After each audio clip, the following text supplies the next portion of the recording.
Everyone wants more money, but most of us weren't taught how to create an abundant life. That's where the Law of Attraction, Manifesting Success Stories show comes in. If you are ready to have more money, create more freedom, and experience more fun, turn the volume up.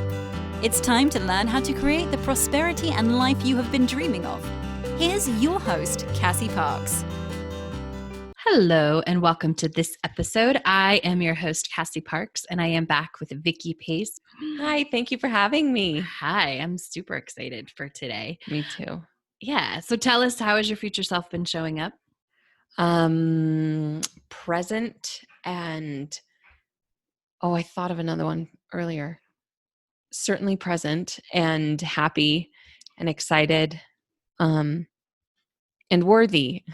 Yay! Yeah. That's awesome. Mm-hmm. And what's awesome, like what's happening that's awesome because of that? Things are moving faster and shifting faster and growing more deeply because of it. Yeah. Growing more deeply because of it. Period.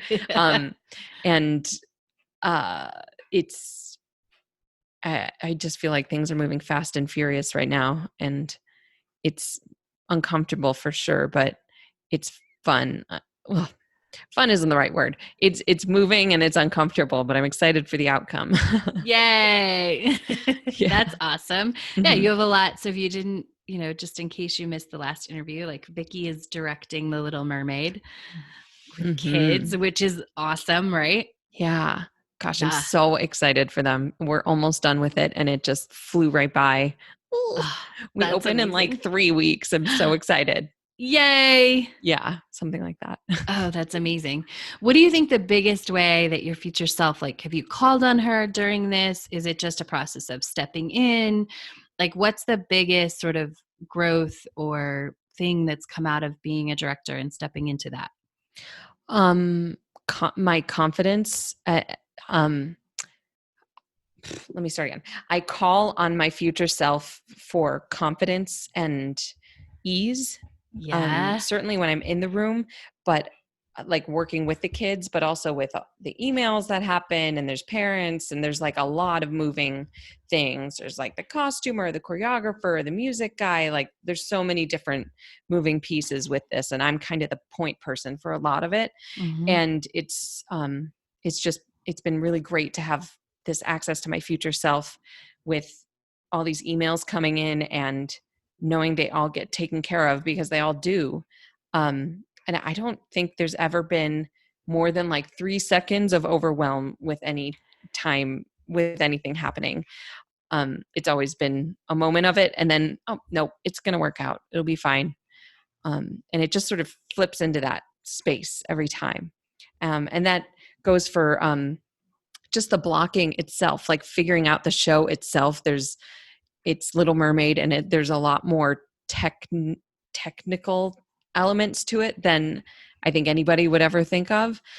So, but they're all working out perfectly. And it's so great collaborating with people and with these really fantastic artistic people that I've just been open and honest. Like, I don't know how this is going to work out. And someone's like, oh, well, I actually thought about that, and let's do this or that.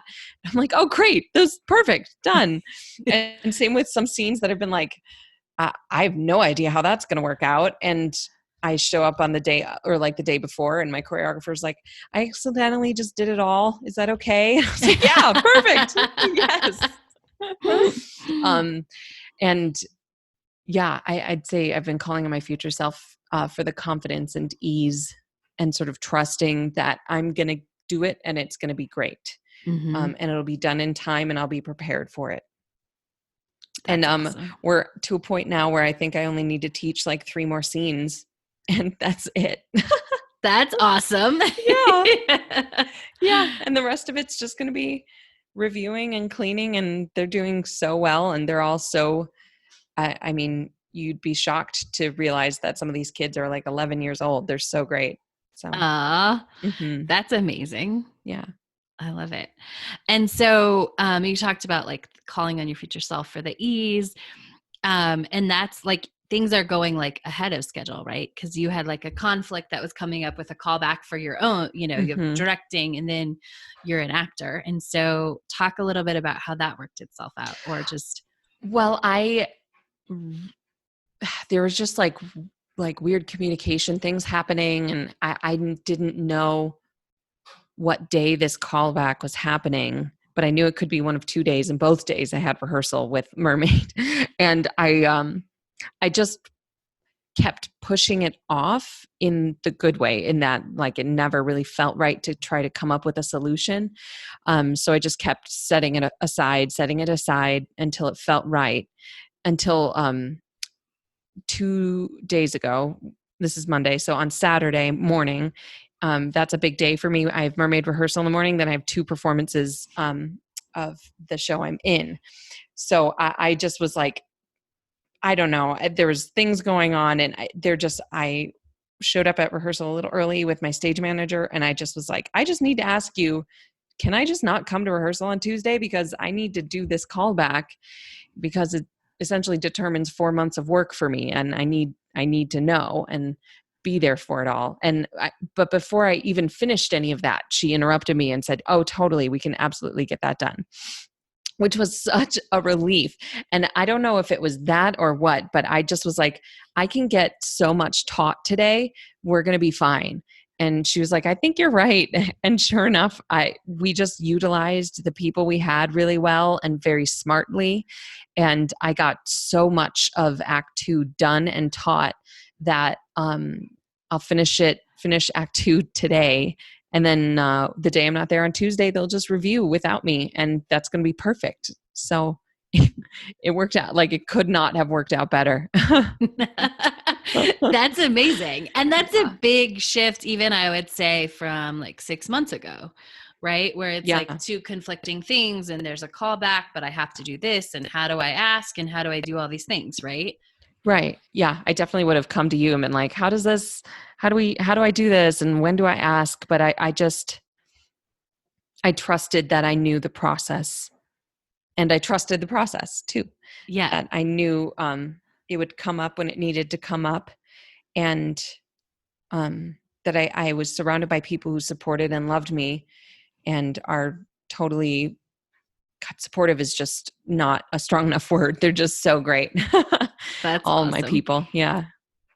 That's amazing. And I love that when you were initially talking about, use the term set aside, Mm-hmm. right? And so will you go, I know what you mean, and it's such a powerful way to do things and allow things to happen on their own, but will you go into a little more detail about like, what does that mean for somebody who's listening? It could mean lots of people would label that as procrastination. But I've come to learn that I wish we could find a better word for it. I mean, set aside is good. That feels good. Yeah. But I wish there was like a one word, maybe something will come up. But it's a way, if you're not feeling, if you're feeling resistance around it, that sounds too, I don't know.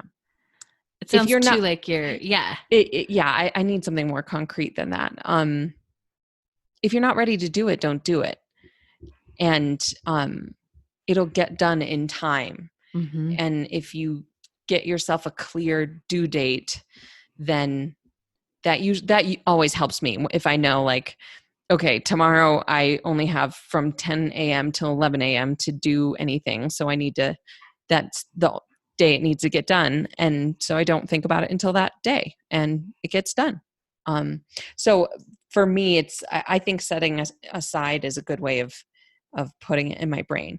And for things that aren't like due dates and like personal stuff that needs to happen, I find that either I set it aside long enough that it works out without me having to do anything, Mm-hmm. or I set it aside until I get overwhelmed with, I need to, not overwhelmed, but like the inspiration bubbles up and just kind of spills out of my mouth to fix it.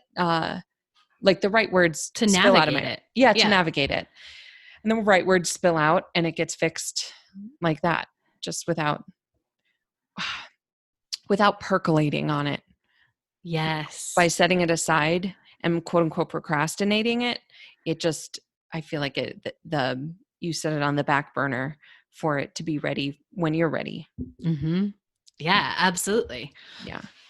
So Um, I think Go ahead. that was a journey for me was, and it's come up in other things, just like memorizing lines. I feel like we talk Mhm. about that a lot, but that was just one area. And I had to sort of level up to apply it to other areas of my life too, asking the uncomfortable questions or like figuring things out or moving. I like stuff like that just all worked itself out by me being okay with setting it aside judgment free.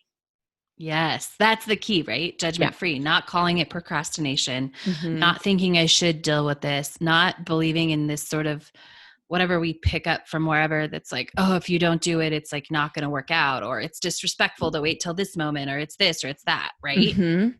But Yeah. like, no, it gets done. It's going to be good, and it's going to be better because it'll flow better for me.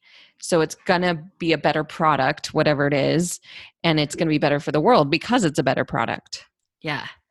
Yeah. Absolutely. And you're better because you didn't waste all this time like worrying about it, right? Right. What is this outcome? What if he says this? What if this happens? What if this happens, right? Hmm.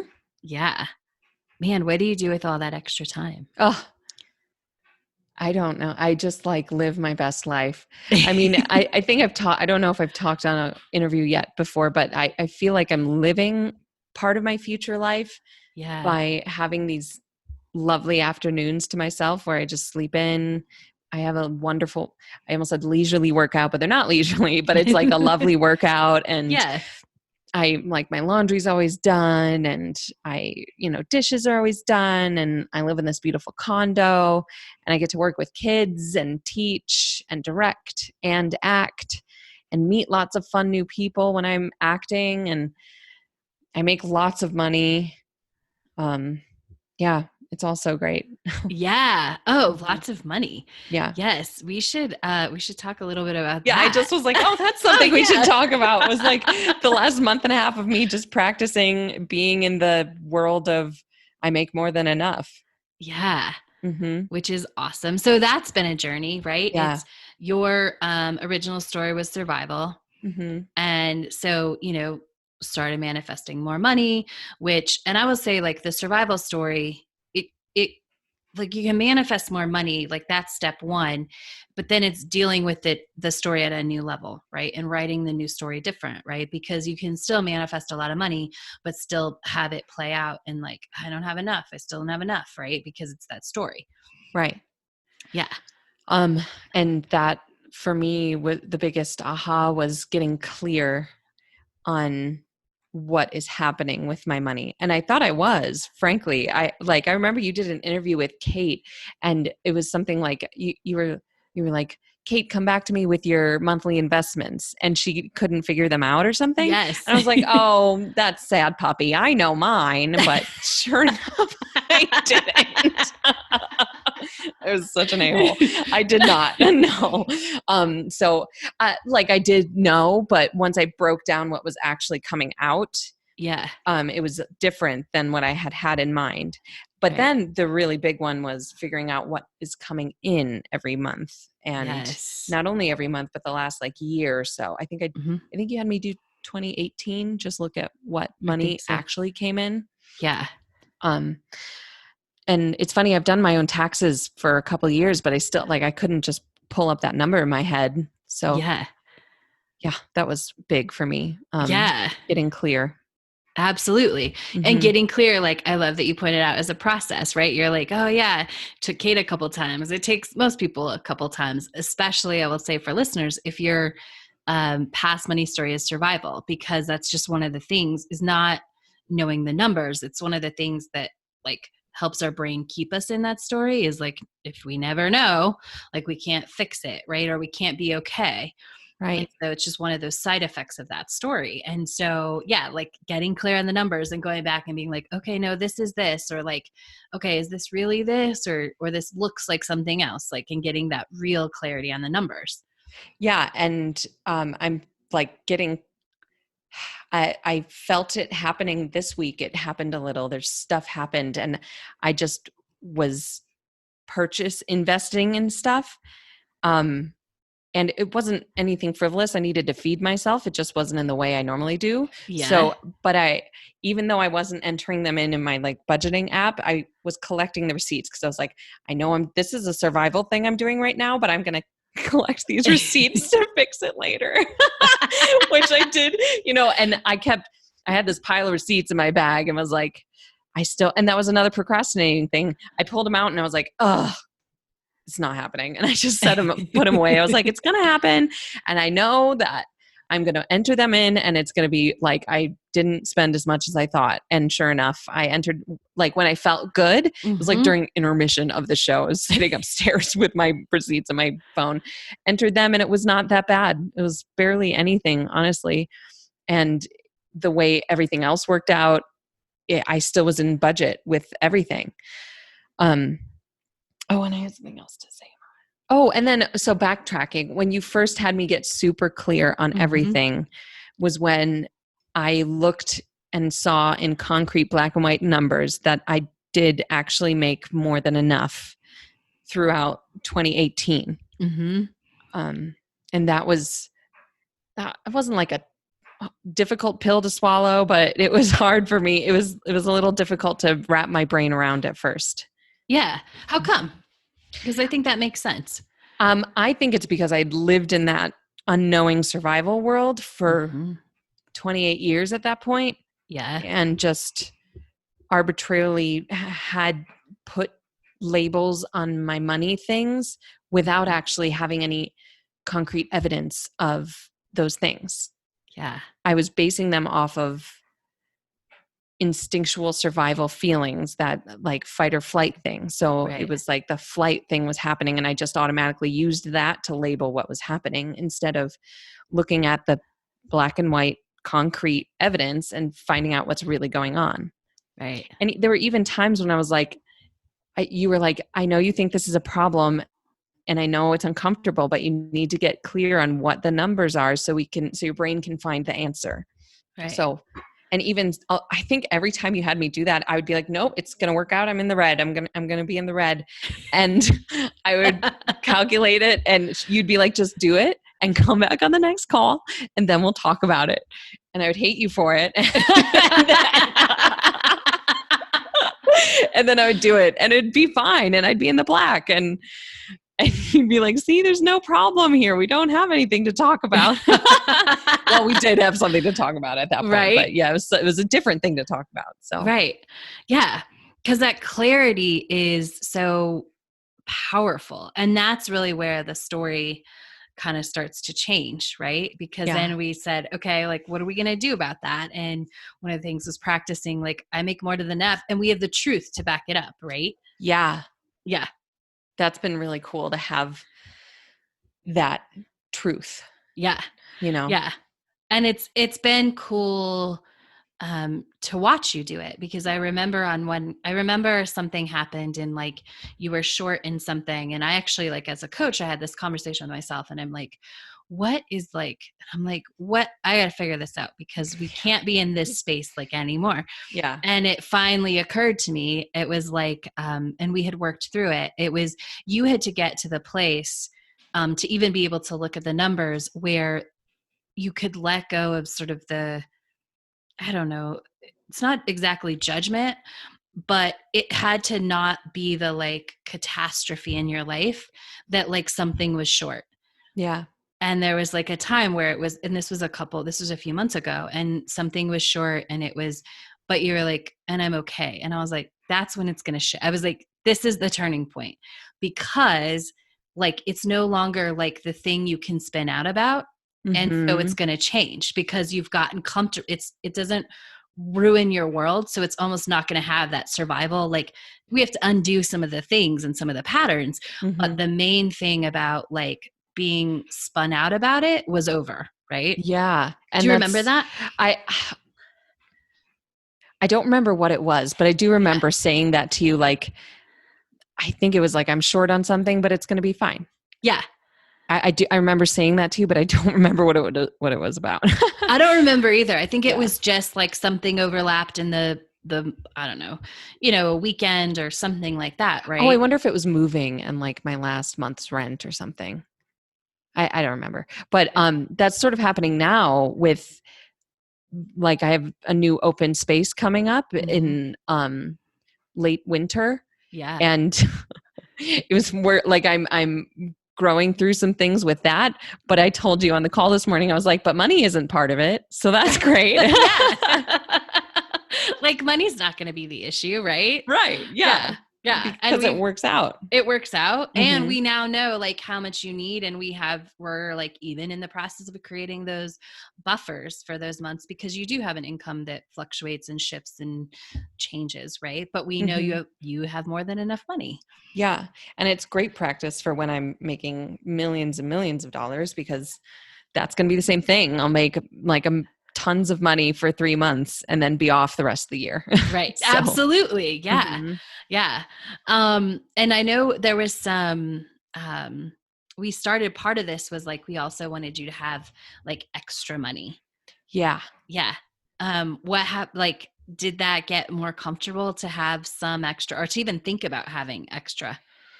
It's gotten more comfortable. It is still uncomfortable. Yeah. But I am more okay with it. And awesome. it's interesting. I don't know, like, it was Jeff's birthday this week, and I was able to invest in some fun little things for him. And that was all new for me, and it's uncomfortable. It's getting more comfortable. I'm getting better with it. I love it. Yeah. But certainly the first step was realizing I make more than enough. Mhm. And I think that was last month, and this month I'm making, I can't do that kind of math in my head, but I'm definitely making almost double, like, the leftover from last month. I'm making, there's double that amount left over this month. So, Yay! That's amazing. yeah. Yeah. I know. And for those listening, we're like 3 weeks into the month. We're at the end, like, so Oh, there yeah. definitely be, there will definitely be more than double, which is awesome. Yeah. And I love it, because even before, I think you would have sort of a number in your head that you were going to make. Cause we've talked about this, you're serving sometimes. And so tips can vary, and you'd have a number, but even though you'd have it, for some reason, it wasn't totally concrete. But now you're like, oh, I planned on making this amount of money, but I made like $67 more. Yeah. And so it's even more concrete that, like, I have way more money. Yeah. And that happens a lot. Yeah. I feel like every day you post, or every time you serve, right, I feel like you post that. Yeah, it's true. It's because Yeah. it happens like all the time. And now I'm getting a reputation with the other servers that oh, you're serving with Vicky. You're going to make so much money. Yeah. I love it. And there was even a time, I don't think we talked about this last time, where like you thought something was going to be less money, and you just felt the feelings. Like, you've gotten really good at feeling the feelings and like letting them be a moment. Do you remember this, where it was like you thought you were going to be short, but then it was like you hadn't got paid for a big party or something? Oh, yeah. Yeah. Yeah. Yeah. I don't know if it's the same. Oh, yeah. I did tell you about it. Yeah. That it just was like, it was an event. So there was a pre-tip. So we didn't get any cash that day. And I felt sad and was upset on the drive home but not the whole drive. It was just like 15 minutes. Right. And then, like, turning onto the highway, I was like, whoa. I remember. And then I was like, there was like 24 people, and that's like so much money per person. Done. And, that was fun to get that paycheck, like, deposited instead of cash. So that was fun to see. Yeah, that's awesome. And just because it's like being current, right? It's not like a spin out, I don't have enough, like, sort of like, not that I don't think like you were being drama about it, but it feels like drama versus like real, like, oh man, I'm sad because I didn't make what I thought I was going to make, and being able to like actually feel the real feelings about it instead of like judgment about it. Right. And I think I had to grow to this point because I was able to know it was a trusting moment, because I knew that the money would show up, like whatever I made. It was like under what I have budgeted for each shift. And I was like, oh, well, that extra $27 will show up somewhere really cool. Yeah. And then that thought process, like, I got sad and just let that be, but still knowing that money would show up somewhere. And then it was definitely double that when I calculated it out. So Yay! I know. Gosh. That's awesome. Happens all the time. Right? It's amazing. Mhm. And I just love the difference between like the judgment and like the knowing, right? Because it's just like you can be more present in like it's like in the moment, right? That makes sense. It is in the moment because it's not reacting from a whole life of past experiences. It's being present and feeling what's present versus all this other stuff and putting all this judgment about it and all the other nonsense that people do. Yeah. Mm-hmm. That's awesome. I love it. How does it feel to know you make more than enough money? Feels so good. It feels powerful. Yeah. And easy. I have more time and freedom now. Like I bake a lot more. I cook more fun meals. I work out a lot more. I'm healthier than I've ever been. I'm getting really great sleep. I'm making more money than I ever have. Yay. That's amazing. Yeah. And I'm spending more time with my boyfriend and our relationship is fantastic. So it's so great. That's amazing. I love it. Talking about like being powerful and this kind of goes into it. Like we didn't have any calls last week because I was on vacation. And so you kind of took it upon yourself, like you gave yourself, which I love because this is what it's about, right? It's like, okay, getting to a certain point where I learn, okay, like what do I need to do in this moment, right? And so for you, what did you do with no calls happening last week? I decided I had some like things going on in my life that normally I'd be like, I got to ask Cassie about this. I got to ask Cassie about this. But we didn't have you that week. And I was like, this is really great practice for me to be able not to be a grown up, but like to, push us out of the nest and have us function, and you've given this assignment to other people before. And I've always been like, yeah, I should do that. And it just never happens. But I just told myself I'm going to create a list on my phone of evidence and synchronicities, we call it, of just like random things that are like, oh, that's so cool. Or like, what do people say? Number 49 or something, like they always see that number around. 40 or 49 or 42, 20, I don't know. 42. 11. But it's that would be like, right. 11. That would be a synchronicity for some people. So I just took it upon myself to find a bunch of synchronicities and evidence and its happenings. And just kept a running list in my phone. And it was so fun. I just saw lots like it, and I see them still, like I've stopped adding to the list as much, but I still see them all over the place. And it just, I feel like it amplified it last week by me creating this list. And I think I'm better at celebrating them in the moment. Yes. Moving forward. So that's fun. Yay. That is fun. Yeah. I love it. So the last thing I want to make sure we talk about is you had a really cool experience in your relationship with your boyfriend and some healing and stuff. So you want to talk about that? Yeah. My boyfriend and I work out together and he lifts very, very heavy weight. And if he's not careful or if he doesn't do the math right, something can go wrong. And something went wrong. And but it's funny, like when we started that workout that day, I wasn't feeling like my future self, but then this thing happened and I flipped into it. That's cool. Yeah. And I don't think I told you that like I wasn't feeling well going into it. I just was like sick or something. I don't know what it was, but I just felt better and flipped into, I don't know, my future self, and fixed it. Like he laid on the ground and I put everything away and we got back in the car and we got him iced and ibuprofen right away. And he's thrown out his back before, and he had old stories about how long it takes him to heal and how, like, old stories that if you have an injury and you've done it before, you feel like you know what it's like. Right. But I just was like, I'm opening up space for this to be a different recovery story. And sure enough, day 2, he texted me from work and said it was the best day 2 he'd ever felt after throwing out his back. And in my mind, his recovery was exponential compared to the last recovery he had. And it certainly was. He was back working out like 3 days later, which I mean, if you consider the day it happened, he could barely walk.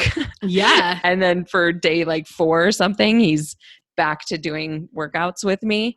And I'm so proud of him for like just flowing through it and being okay with like taking a few days off. And I don't think I told you, he went to his interview with this awful pain in his back and he No. was fine. Oh, that's amazing. Yeah. So Ah, I'm so happy for him. And at this point, he's basically done. I think it's been a week and a half or 10 days and he's better. It's done. that's amazing. Yeah. Yeah. And so what role do you think your future self, or like, how did you contribute like energy or to this story? Like, how did you contribute to this? Because I mean, obviously it's him, but I think that we all are co-creators. So there is like, you had some roles in this. I agree. And I think I've been, not that like my whole life has been leading up to this point, but you know, all of this work working with you and like, how do I communicate with him and help him through this and all those little things that have happened in our relationship, I think have translated to this. Mhm. And I've become such an expert at allowing, like staying in my lane, but also being able to support him in the way that he needs. And I can't really put what that is into words. I just know now I'm like, so like, I don't want to say 100% better, but so much better at supporting him while not letting it affect me isn't quite right, but like supporting him while staying in my own lane. Yeah. And, not letting any of his things stick onto me. Yeah. Like supporting him and lifting him up while still being okay with whatever's happening. And I think I showed up that way, staying clear on what was important to me. And I also think I'm better at not spinning out with him. Yeah. You know, and like going down that spiral of whatever it is. So I think I'm just really good at that now. Yeah. Not engaging in sort of that, I don't know, not getting on that roller coaster or that. Yeah. Yeah. But that was a learning curve for me because he was one of those people who was like, this is how we connect. This is how we talk about things. And I've learned how to, oh my God, this is so bad. I've been watching a lot of Dog Whisperer and I don't want to say, I'm rewarding good behavior by like getting more lit up about the things I want to spiral up about, you know? Yes. So instead of like chastising, I just made a whipping motion, but that is not what is happening. But instead of like engaging in behavior I don't want more of, I'm engaging in behavior I want more of. And I think without knowing it, he's responding to that. Right. Yeah, because what he wants is the connection. Right. That's what we all want. And so when you're opening up more of the connection in what you do want and tampering it down in what you don't want, like that is what naturally is going to happen. Yeah. Yeah. And I want to clarify, because you said it and I get it. You said, you know, like I'm better able to support him. It's not that you weren't trying to support him in the past, right? It's just like you've learned how to navigate it for like to be better for you and to be better for him. And so he actually told you, right? Like, I think he feels more supported. Oh yeah. Yeah. Yeah. And it's not that you weren't trying before. Right. It's just that I think because in his mind, he felt support was the way to support someone was to spiral down with them. Yeah. Yeah. Right. And now we've learned together that spiraling up is better for everyone involved. Yay. That's amazing. Yeah. I love it. Any advice for someone who's like in a relationship and they're like, I want to do that. Like just one thing they could do, or where would they start? Asking questions that are open-ended, that are directed in the way you want them directed. So like, how do you want to feel about that? Well, what is it? What is your ideal job? Or what is your ideal relationship with your mother? Like, what's your favorite memory of your relationship with your father? Like questions that sort of lead in that direction. And then not trying to fix anything, just allow their space and Yeah, honor where they're at. that's amazing. Mm-hmm. I love it. Any other final thoughts or things you want to make sure to share today? No. I love it. Yeah. We'll make sure to tell people where they can follow your amazing life. You can find me on Instagram. My handle is at Vicky Not Vicky. It's spelled VICKINOTVICKY. Awesome. Mm-hmm. Thank you for sharing this moment in your journey with us. Thank you, Cassie, for having me. Of course. And thank you all for listening. Make sure to come back and check out Vicky's next interview in her Years of Growth series. Thank you for joining us on the Law of Attraction, Manifesting Success Stories show. To learn how to identify your current money story, go to identifyyourmoneystory.com.